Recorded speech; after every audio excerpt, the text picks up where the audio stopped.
What's up guys, this is Jonathan with Izaguirre Mobile Detailing here in the Marietta, Georgia area, paint correction and ceramic coating specialist. And in today's video we are going to be going over the paint correction process on this BMW M5. So first we start off by rinsing off the paint, and before this we actually did detail the wheels completely, all four wheels, and then now we rinse the paint, and now we are putting this bug and tar remover on the windshield, the front grille, all these areas where bugs might build up.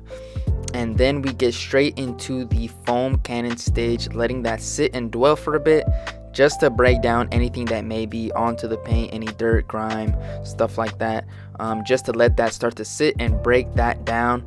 And then we move into the agitation wash stage using our wash mitt and a 2-bucket method, just to keep that wash mitt clean and taking out any dirt or debris that it may pick up through the process, just to ensure we aren't inducing any further scratches.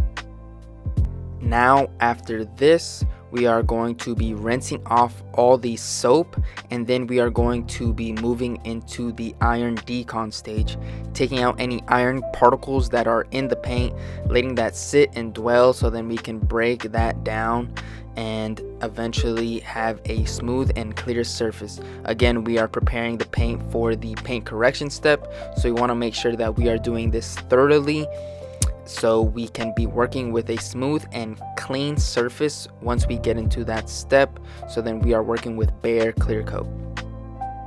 After we let that iron decon sit and dwell for about 3 to 5 minutes, then we want to flood the paint and take that off thoroughly. We definitely don't want that to sit and dry onto the paint, as that can cause some damage. So thoroughly flooding the paint, taking off all that iron decon, and now moving into drying the vehicle. Now to further decontaminate the paint, we are going to be doing a clay bar treatment. First applying the clay bar lubricant, and then getting in there with our clay bar to take off any embedded contaminants that are in the paint as well.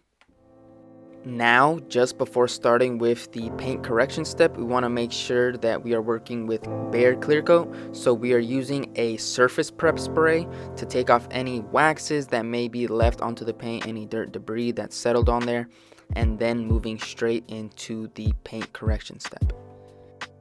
So with this vehicle in particular, we are aiming for 85 to 95% of swirl mark removal, just to get a nice and glossy finish. And the reason this happens over time when you are driving your vehicle unprotected and maybe taking it through car washes or things of this nature, you're eventually going to build up just some scratches, some swirl marks and whatnot. So it is always best to go ahead and put on a ceramic coating to your vehicle, just so you could prevent these things from happening. And also, after the paint correction step is also always going to be the best time to apply some form of a ceramic coating, just to get that protection, so then in the future these defects can be prevented. I have tons of information on my website regarding ceramic coatings and also paint correction, and also videos on my YouTube channel, so feel free to take a look at those if you guys are interested in learning a bit more about ceramic coatings and or paint correction as well. But to sum it up, a ceramic coating is basically a form of protection that you apply to the paint. It flashes and bonds to the paint. First it comes in liquid form, and then it dries up kind of like glass on top of your vehicle surface. It is hydrophobic, chemical resistant, and scratch resistant as well, so always going to be a good form of protection for your paint. In this clip here, we are showing the before and after the paint correction step. Now, as we finish up with the paint correction, if you guys have any questions, comments, or concerns regarding paint correction or even ceramic coatings, our contact information is in the description box below. We like to talk to you guys one-on-one, just to get a service that fits your budget and works for you best. But other than that, I hope you guys enjoyed the video. Have a great rest of your day. Cheers.